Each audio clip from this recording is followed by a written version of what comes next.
এই যে উপাদানটি দেখতে পাচ্ছেন, এই উপাদানটি আগের দিনে রাজা বাদশাহ জমিদাররা তাদের খাবার তালিকা নিয়মিত রাখত, যার কারণে তারা বিভিন্ন রোগ থেকে দূরে থাকতো।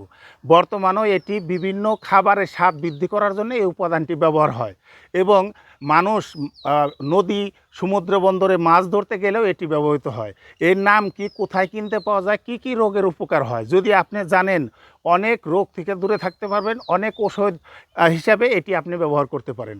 এটি মানুষের পেটের বদহজম, পেট ফোলা, পেট ব্যথা, অরুচি দূর করে, আইবিএস এবং দীর্ঘদিনের আমাশা দূর করতে মহা ওষুধ। এটি মানুষের ঠান্ডা, জ্বর, সর্দি, কাশি থেকে নিরাময় করে এই দ্রব্যটি। এটি মানুষের ব্যাকটেরিয়ার আক্রমণের সম্ভাবনা কমিয়ে দেয়।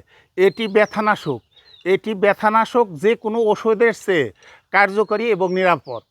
এটি মানুষের পেটের আলসার কমায় এবং ক্যান্সারের ঝুঁকি থেকে রক্ষা করতে পারে এই উপাদানটি। মহিলাদের মাসিকের ব্যথা এবং সাদা স্রাব নিয়ন্ত্রণের জন্য এটি মহা ওষুধ। এর নাম হলো একাঙ্গী, কেউ বলে একানি, ভুঁইচম্পা এবং অ্যারোমেটিক জিঞ্জার। এটি কবিরাজি দোকানে অথবা বড় মুদি দোকানে একাঙ্গী হিসাবে ক্রয় বিক্রি হয়, কমপক্ষে 1000 থেকে 1100 টাকা কেজি।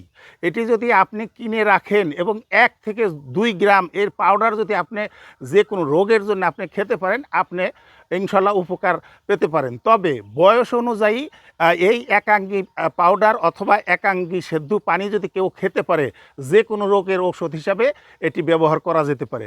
আপনি আপনার পরিচিত কারোর সাথে যদি জেনে বুঝে এটি ব্যবহার করতে পারেন, অনেক টাকা এবং অনেক ওষুধ থেকে রক্ষা পেতে পারেন। ভিডিওটি ভালো লাগলে অন্যকে দেখার সুযোগ করে দিবেন। ধন্যবাদ।